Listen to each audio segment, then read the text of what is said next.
Sur F1actu.com, Alonso tacle Hamilton et Verstappen. Ils n'ont rien construit du tout. Alors en général, les fans de Max aiment bien Alonso. Là, il s'en prend un petit peu à Max, pour une fois. Il n'est pas trop... Lui qui est tout gentil avec Max, hein, d'habitude, là, bon... Voyons ce qu'il a à dire. Des comparaisons étaient établies entre la domination actuelle de Verstappen et Hamilton chez Mercedes. Les deux pilotes sont destinés à rester dans les mémoires comme faisant partie des plus grandes histoires de la F1 côté d'Alonso. Cependant, l'Espagnol a refusé d'attribuer le succès de ses rivaux à leur influence dans la construction de leur équipe respective.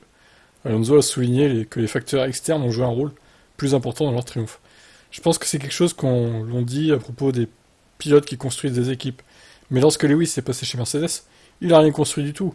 C'est juste un changement de réglementation qui a tout construit pour lui. Et quand Max a rejoint Toro Rosso et Red Bull, c'est toujours Hamilton qui a tout gagné. Il n'a pas construit une équipe Red Bull gagnante. En 2021, ils étaient très proches l'un de l'autre. Et maintenant, avec le changement de réglementation de l'année dernière, Red Bull gagne toutes les courses depuis le début de saison. Je ne sais donc pas exactement ce que l'on veut dire lorsqu'on affirme qu'on peut construire des équipes autour de soi, car je pense qu'il s'agit d'un sport où, vous savez, les décisions techniques, les règlements techniques, l'inspiration du bureau d'études de la soufflée ou quelque chose comme ça, font normalement plus de différence que sa contribution personnelle, ses commentaires, sa personnalité ou sa façon de piloter.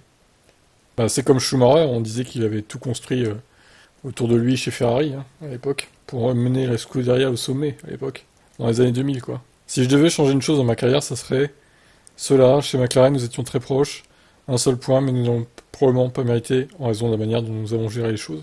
Donc il aurait voulu un titre chez Ferrari, c'est ce qu'il voudrait changer. Du coup, voilà. Bon, un peu salé, Fernando, ou pas? Dites-moi en commentaire. Est-ce que vous êtes d'accord avec lui? Est-ce que c'est impossible pour un pilote de construire une équipe autour de lui? Est-ce que finalement c'est plus qu'une question d'ingénieur, de talent de designer comme Newey par exemple, plus que de l'influence du pilote finalement?